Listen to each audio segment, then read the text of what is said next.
அன்பானவர்களே, அன்பு வணக்கங்கள். இறந்தவரின் ஆன்மா படுகின்ற வேதனைகள் வார்த்தைகளால் வர்ணிக்க முடியாது, சொல்லில் அடங்காது. என்ன அப்படி அந்த ஆன்மா வேதனைப்படுது?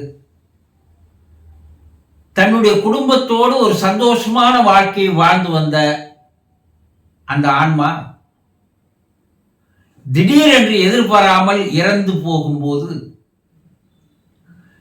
இத்தனை ஆண்டுகளாக நம்முடைய குடும்பத்தின் மீது வைத்திருந்த இந்த பாசம், அன்பு, நேசம் இவையெல்லாம் விட்டு நாம் போக போகிறோமே, அந்த பிரிவு இருக்கிறது பார், அது துயரமாக மாறுகிறது, துன்பமாக மாறுகிறது.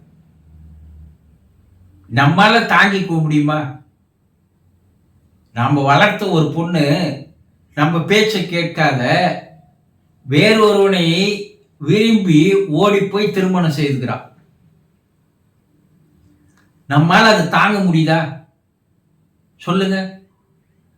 வளர்ந்த பெண்ணே ஓடும் பொழுது தாங்கிக் கொள்ள முடியாத நம்ம மனம் குடும்பத்தையே ஒட்டுமொத்தமாக விட்டுட்டு வெளியே போகும்போது அந்த ஆன்மாவின் மனம் எந்த அளவிற்கு பாதிக்கும் என்பதை சிறு சிந்தித்து பாருங்கள். அது ஒன்றும் சந்தோஷமா இல்லை, ஆனந்தமா இல்லை. துக்கத்திலும் துயரத்திலும் கவலையிலும் வேதனையிலும் தான் அந்த ஆன்மா துடிதுடித்துக் கொண்டிருக்கிறது. அந்த பிரிவை அதனால் தாங்கிக் கொள்ளவே முடியவில்லை.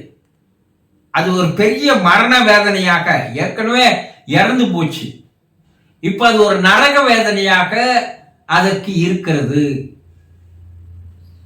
அதை அவ்வளவு எளிதில் அதனால் மறக்க முடியாது. அதை தாங்கிக் கொள்ளுகின்ற மனமோ இல்லை, பிரிந்து போகின்ற மனமோ அதற்கு கிடையாது. இது ஒரு பக்கம் அதற்கு ஒரு வேதனையாக இருக்கிறது. பிரிவை, குடும்ப உறுப்பினர்களை விட்டு பிரிந்து வந்தது அதற்கு பெரும் வேதனையாக இருக்கிறது.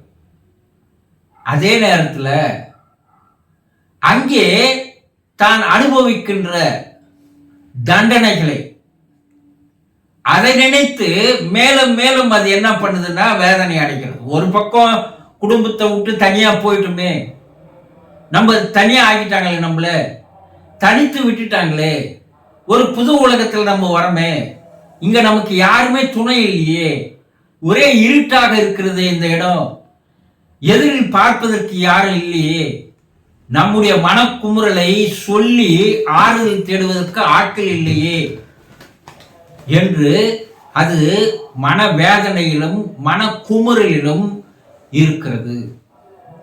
அடுத்து தான் பூமியில் செய்த தவறுகளை திருத்திக் கொள்ளாமல் இருந்ததினால் இங்கே வந்து படுகின்ற வேதனை இருக்கிறது பார். அந்த தண்டனைகளை அனுபவிக்கும் போது அது மேலும் வேதனைப்படுகிறது, வேதனை அடைகிறது. இதனால்தான் நம்முடைய முன்னோர்கள் ஆன்ம சாந்தி, ஆன்ம விடுதலை அடைய வேண்டும், அதற்கு உண்டான பரிகாரங்களை செய்ய வேண்டும் என்று சொன்னார்கள். அந்த ஆன்மா அமைதி அடைய வேண்டும், அந்த ஆன்மா சாந்தி அடைய வேண்டும். நாம் அந்த ஆன்மா சாந்தி அடைவதற்குண்டான வேலைகளும் செய்வதில்லை, அந்த ஆன்மா அமைதி அடைவதற்குண்டான வேலைகளும் செய்வதில்லை.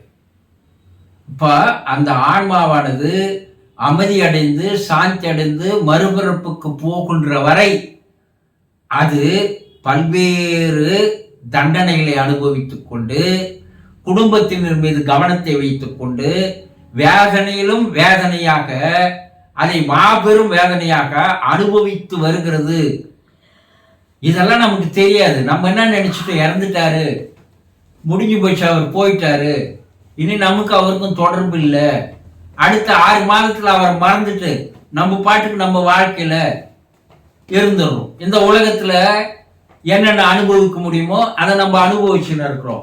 அவருடைய நினைவோ சிந்தனையோ நமக்கு வரதில்லை. ஆனா இறந்தவர் எப்படி இருப்பார், அந்த ஆன்மா எப்படி இருக்கும் என்பதை தெரிந்து கொள்ளுகின்ற ஆர்வமாவது உங்களுக்கு இருக்க வேண்டும், அக்கறையாவது உங்களுக்கு இருக்கணும். அது கூட கிடையாது. இதை நினைத்துதான் அந்த ஆன்மா மேலும் வேதனை அடையுது.